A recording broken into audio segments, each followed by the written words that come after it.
26 de janeiro.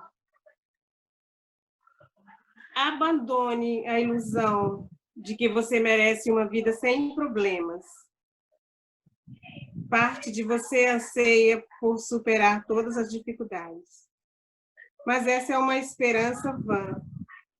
Como disse aos meus discípulos, neste mundo vocês terão aflições.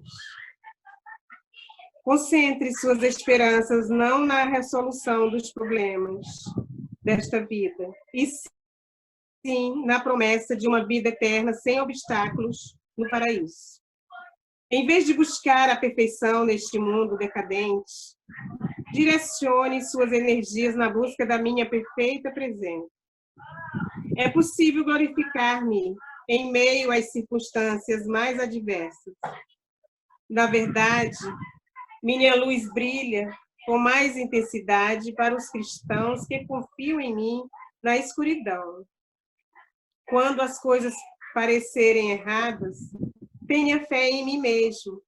Mesmo assim, estou menos interessado nas circunstâncias certas do que na reação correta ao que quer que surja em seu caminho.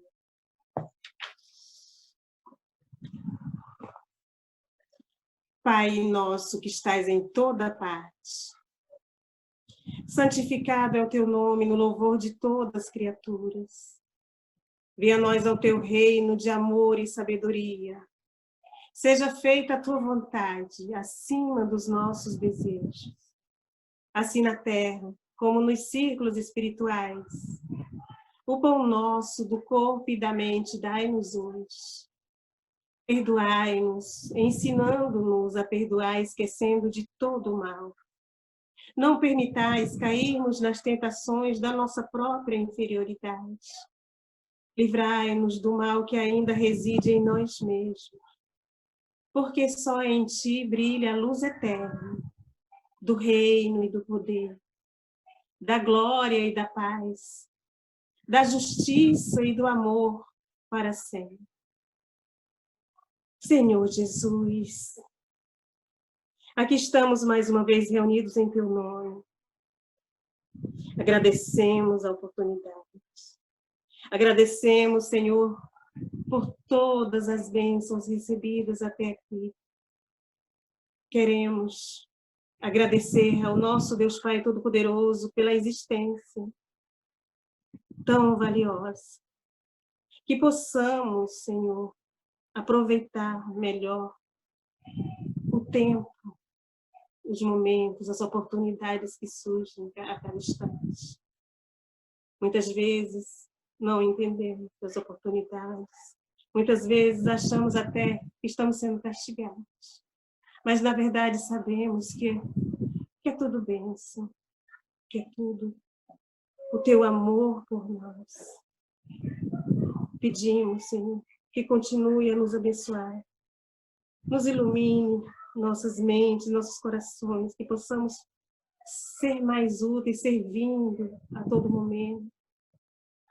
Queremos ser mais simples, mais amáveis, mais calmos, mais serenos. Nos ajude, Senhor. Fique conosco a todo instante, agora e sempre. Assim seja. Mãe, só essa pressa aí já valeu o evangelho. Muito linda. Quem gostaria de ler o evangelho hoje, de abrir o livro para ler? Ih, minha mãe levantou o dedo. E a Lívia também. Parou aí para vocês duas. Pode ler, Lívia. Eu levantei o dedo, mas tudo bem. Não se preocupe, fique à vontade. Tá bom. Vamos lá.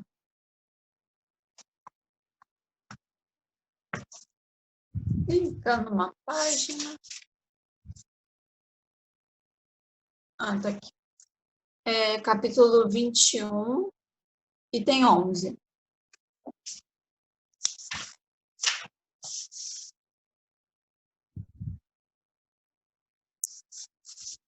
Capítulo 21, item 11, Jeremias e os falsos profetas. Vamos lá. Eis o que disse o Senhor dos Exércitos. Não escuteis as palavras dos profetas que vos profetizam e que vos enganam. Eles divulgam as visões de seus corações e não o que aprenderam da boca do Senhor.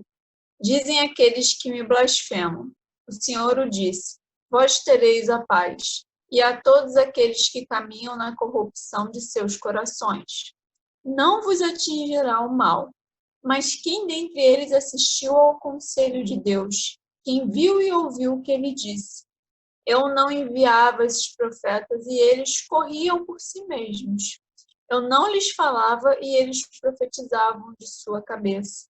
Eu ouvi o que disseram esses profetas que profetizavam a mentira em meu nome, dizendo: sonhei, sonhei. Até quando essa imaginação estará no coração dos profetas que profetizam a mentira e cujas profecias não são senão seduções de seus corações?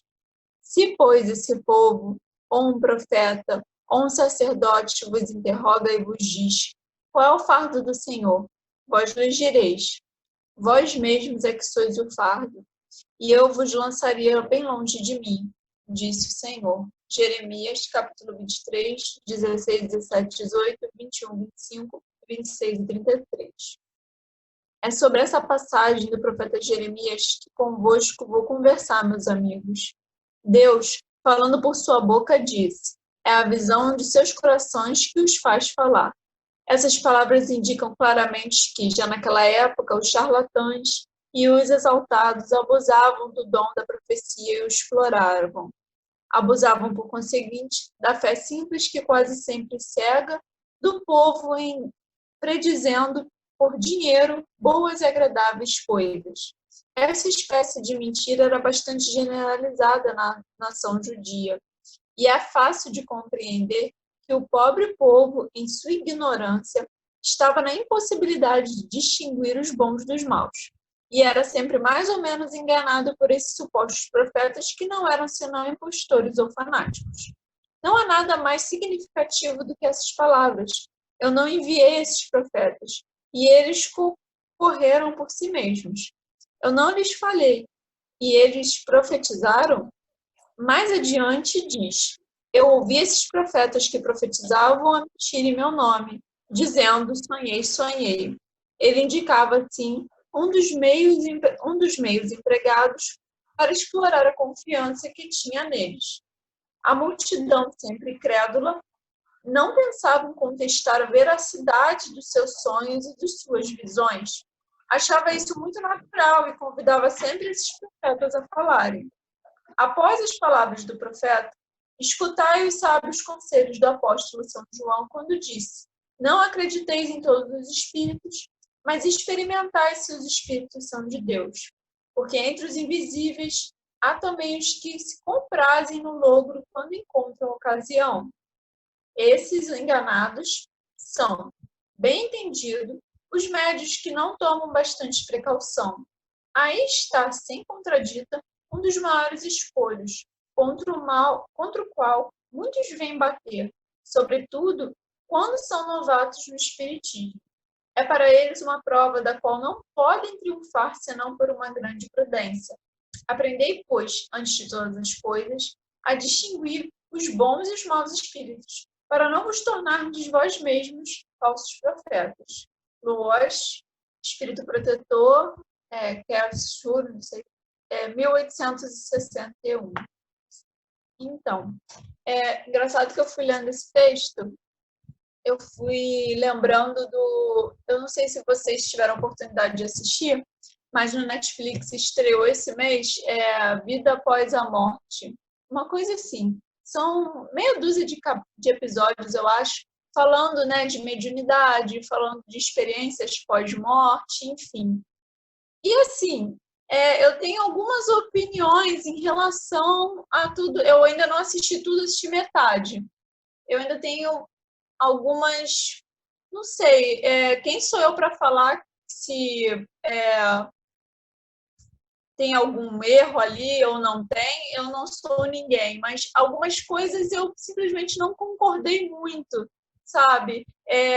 Apareciam apareceram, né, sessões mediúnicas, o que foi bem bacana, né, porque faz mostrar para as pessoas como é que funciona mais ou menos, né, e tira um pouco desse lado mais místico, né, do espiritismo.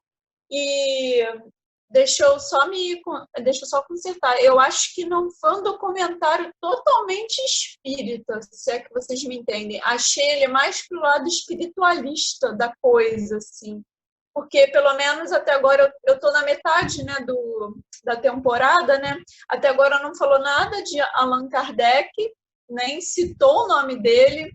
E estou sentindo um pouco de falta, né, até onde eu assisti, né? Não precisa ser um documentário só sobre ele, mas é um nome importante, até agora não se falou. E tem muito, assim, daquela mediunidade em que a pessoa senta na sua frente e começa a adivinhar muitas coisas, né?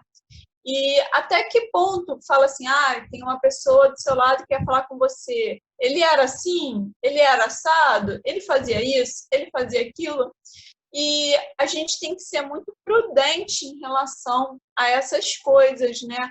Porque a pessoa que busca, né, esse tipo de comunicação, ela já está um pouco, vamos assim dizer, né, perdeu o ente querido.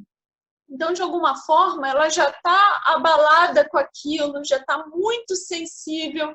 Então, tudo aquilo que você falar para ela vai mexer com ela de alguma forma, né? Mexe com o nosso psicológico. Nossa, se alguém chegasse na minha frente e falasse um monte de coisa de um ente querido meu, óbvio que eu ia acreditar, ia começar a chorar, me emocionar, entendeu? Então, algumas pessoas no próprio documentário ficam um pouco em dúvida, falando, as coisas que o médium falou são coisas que tem na internet sobre a pessoa, entendeu? Então, não sei até que ponto está falando 100% de verdade ou não. Volto a dizer, quem sou eu para falar se o médium está mentindo ou não, mas ao longo do documentário tem essas perguntas, né, das próprias pessoas que procuraram os médiuns.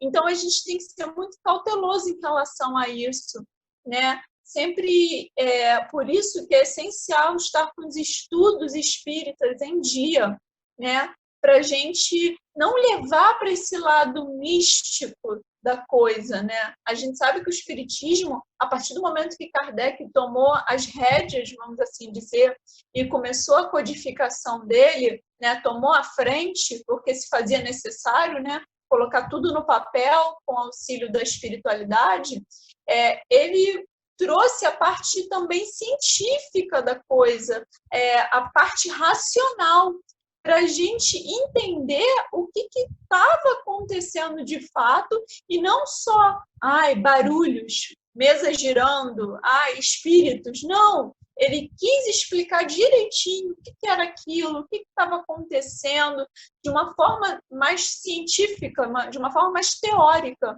Então, a gente sempre tem que levar isso como base, né? Porque quando acontece algum episódio assim de ente querido, enfim, a gente sempre vai levar para o coração, o que é normal, né? A gente vai estar numa situação mais sensível da gente. E é aí que o estudo e a fé raciocinada nos livra dos falsos profetas que podem vir a aparecer. Porque quando eu tenho convicção daquilo que eu acredito, quando eu tenho convicção do meu estudo, né, da minha fé, eu sei em o que acreditar e o que não acreditar, né? Então, a gente tem que sempre ficar de olho nisso, sempre tomar muito cuidado, né, com o que está se falando, com o que está também se estudando. Eu acabei foi hoje, eu acabei de ler a biografia do Allan Kardec. Quem tiver também a oportunidade de ler, leia. É sensacional. Não fica só na vida dele, fala da vida dele e do desenvolvimento do espiritismo. Então, achei legal isso, não ficou só na vida dele, sabe? Aborda o espiritismo sendo desenvolvido, né? A codificação toda, como ele fez, como ele não fez. Então, a todo momento, Kardec, ele defendia muito isso, muito essa fé raciocinada e esse estudo, A todo momento chegava para ele, mas tem um médium em tal lugar que faz tal coisa. Ele parava, não, peraí, vamos estudar isso. O que está acontecendo nesse lugar? Qual é essa atitude desse médium? Ele está adivinhando? O que ele está fazendo? Aí ele estudava e chegava na conclusão dele se aquilo de fato era real ou não. Então ele não se deixava levar pelo sentimento, né? E ao longo desses anos, né, de desenvolvimento dos livros, né, do Pentateuco, tiveram muitos charlatões, entendeu? Demais. Pessoas que se faziam da boa fé das pessoas para enganar mesmo, entendeu? Para conseguir, cobravam por espetáculos, né, das mesas girando, né, que no caso deles não giravam coisa nenhuma por causa de espiritualidade, né? Era mesmo mecanismos que eles utilizavam, né? Então, por vários fatores, utilizavam dessa boa fé, até da ignorância das pessoas, né? Que ainda estavam descobrindo esse mundo espiritual, né? Então, eles se utilizavam disso para conseguir esse dinheiro, para conseguir essa fama. E a gente sabe que não é por aí, que mediunidade também não se deve ser cobrado, né? É algo que a gente recebe justamente para reparar erros que nós tivemos. Então, a gente também não tem que levar isso como é um dom maravilhoso que só eu recebi. Também não é isso. Todos nós somos médiuns. Cada um tem seu nível de mediunidade e cada um pode desenvolver esse nível de mediunidade. Mas todos nós somos médiuns. A gente não existe ninguém mais especial do que o outro, vamos assim dizer, porque possui mediunidade ou não.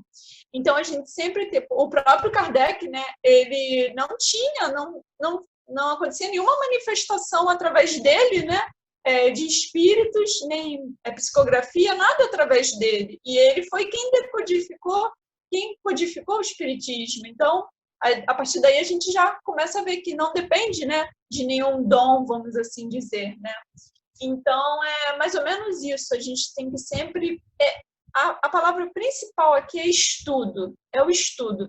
Quando a gente estuda, a gente tem certeza daquilo que a gente está vendo na nossa frente. A gente tem convicção de se a gente está indo por um caminho legal ou não. Se a gente, de fato, pode acreditar naquilo que a gente está vendo ou não.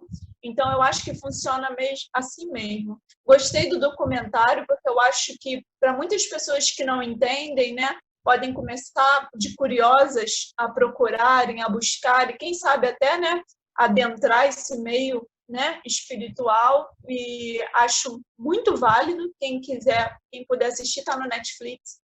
Achei muito válido. Ainda estou assistindo e estou gostando, mas tenho umas ressalvas, mas acho que para um pontapé, né, de quem não entende nem nada, é uma boa.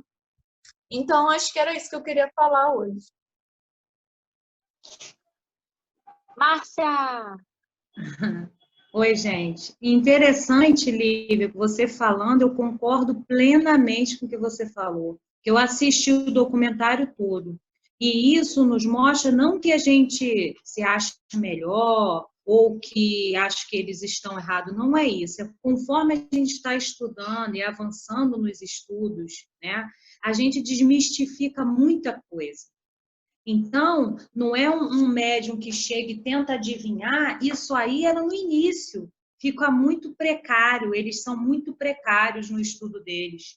E outra coisa também que eu percebi é que há dinheiro envolvido, os médiuns cobram, entendeu? É como se fosse adivinhação mesmo, entendeu? Um processo assim estranho, parece até... Sabe essas pessoas que jogam búzios, leem cartas, que tentam adivinhar? Eu senti assim, né? Uma crítica, não é uma crítica construtiva, vamos dizer assim, né?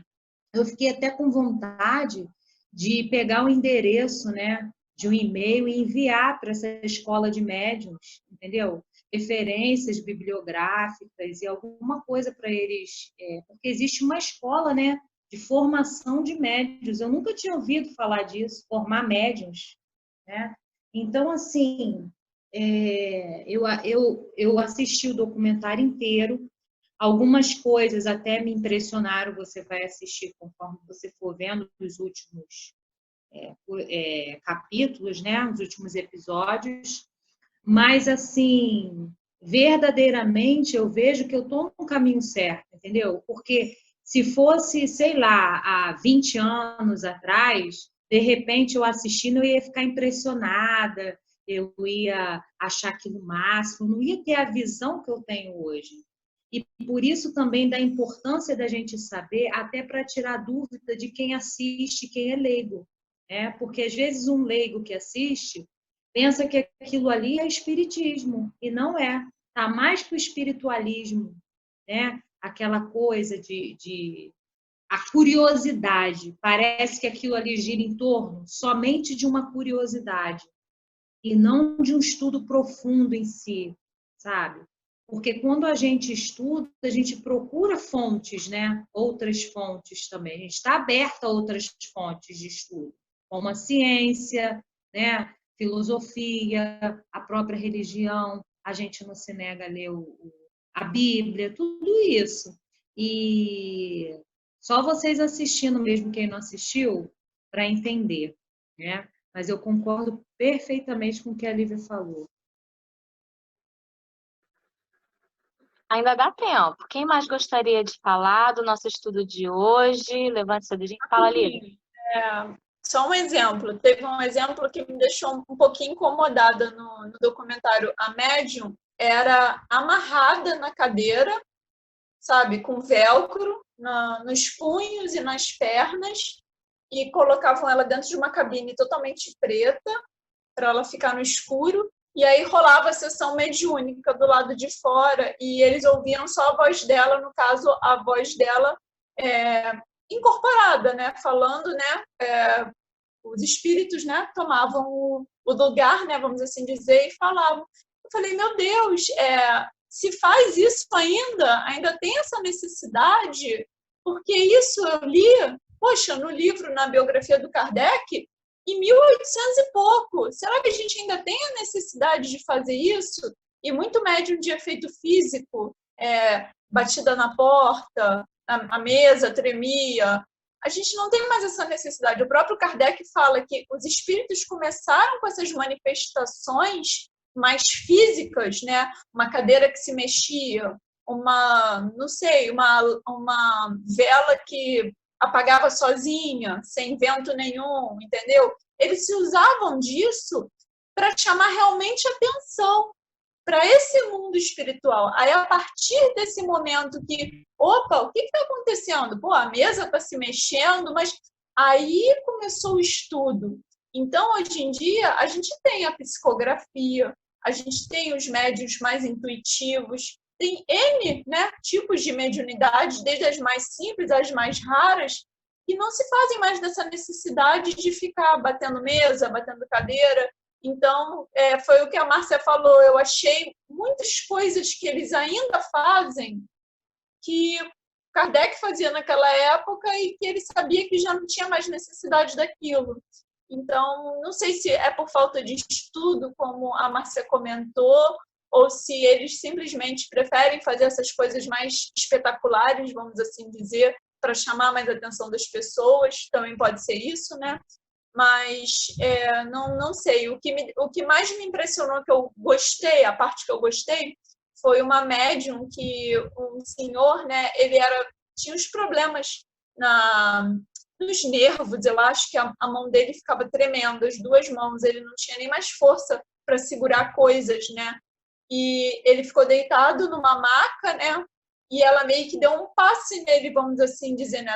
Ela incorporou, né? Era um doutor, né, que veio até ela, que trabalha com ela, e fez todo um tratamento nele e a mão dele parou de tremer. Então, assim, isso eu já acho que é um caminho mais legal que a gente já entende, sabe? Mas aquele das mesas, médium sendo amarrado, eu acho que não tem mais necessidade disso, entendeu? Show!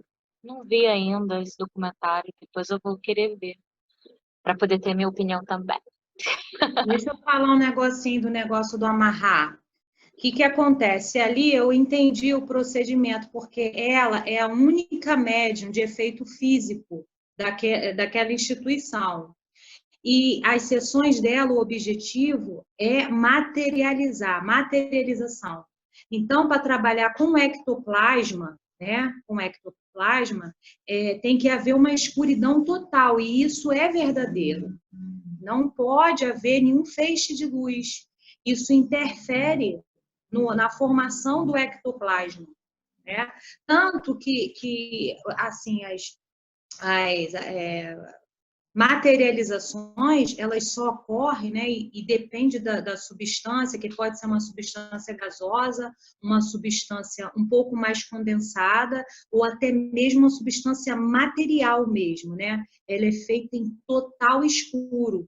E ela é amarrada porque eles devem ter lido alguma coisa, que realmente, antigamente, amarravam para evitar fraude, evitar que fale assim, ela saiu daquele lugar, né? E ela que pegou o objeto e colocou lá. Então, se ela fizer algum movimento, as pessoas vão ouvir o barulho do velcro abrindo. Então, é um meio assim, amarrou ela para poder evitar a fraude. Isso até aí eu entendi, né? Nessa questão do ectoplasma, entendeu? Que é uma lourinha, né? É a única médium ali do meio de efeito físico, que ela consegue as materializações. Nem todas as sessões têm, né? Mas em algumas, entendeu? Foi isso que eu entendi. Interessante, interessante. Então, vamos lá. Ó, o que está escrito no texto, né? Que naquele tempo já existiam charlatões, né? E existem até hoje. O povo era enganado, até hoje também. Só que é lá que tem charlatões, lá no plano espiritual e aqui também. Porque existem, né, os que se dedicam, os espíritos que se dedicam ao mal. Buscam enganar sempre que encontram oportunidade, né? Aí, no caso, os médiuns são enganados por esses espíritos zombeteiros, né?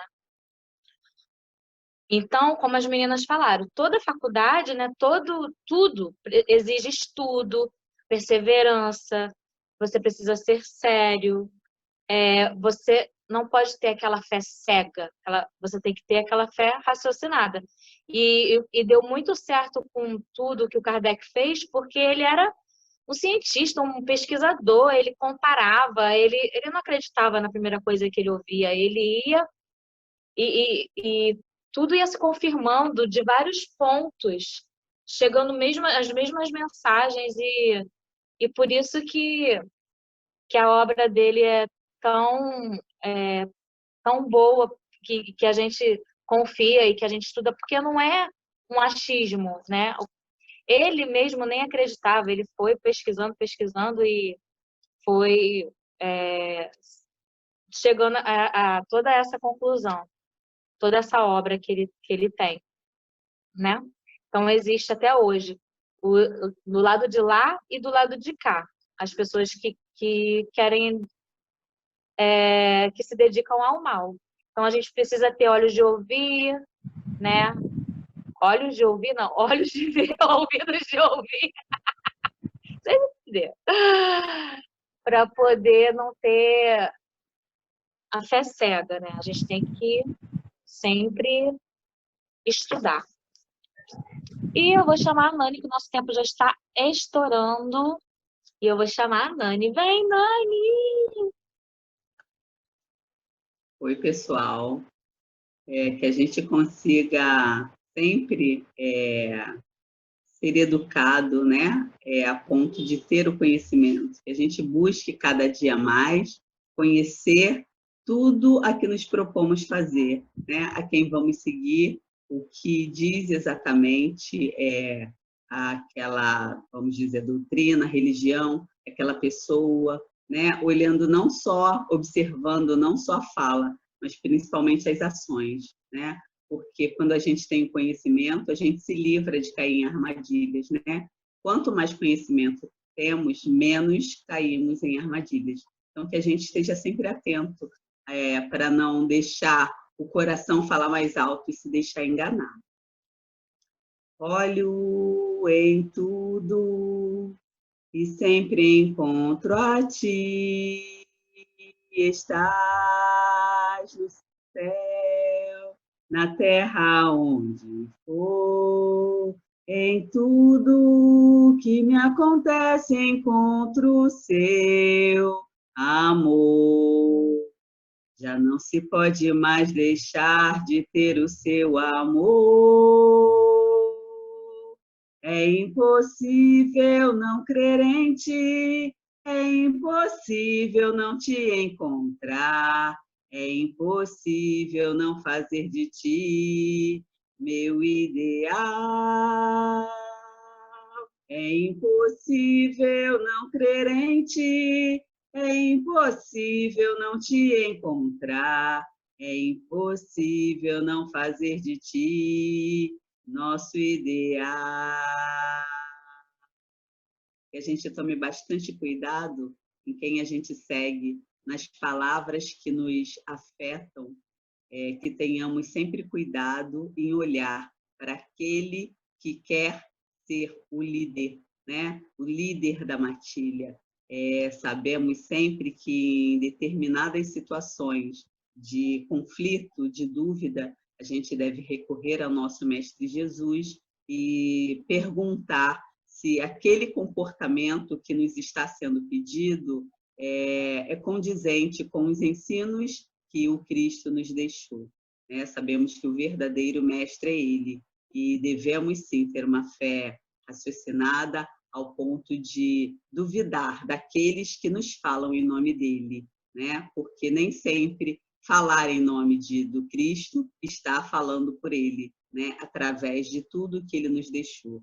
Que a gente possa ter esse cuidado, agradecendo a Deus por mais esse dia, pelo estudo, e que o conhecimento venha sempre em primeiro lugar. Muito obrigada aos espíritos bons, nobres, amigos que fluidificaram as nossas águas e colocaram nelas o remédio necessário para cada uma das nossas dificuldades, que possamos fazer a nossa parte com atenção, lembrando sempre que eles, a espiritualidade, Deus, Jesus, Maria Santíssima, eles fazem a parte que lhes cabe, e nós devemos fazer a nossa parte para seguir sempre bem, sempre atento. Obrigada, Senhor, por mais um dia, pela nossa vida e pelo privilégio de estarmos aqui. Graças a Deus. Graças a Deus, somos privilegiados. Vamos tirar nossa fotinha. 1, 2, 3 e sorrindo. Pronto, pode se mexer. Um beijo, gente. Até amanhã, se Deus quiser. Ei. Maravilhoso nosso encontro.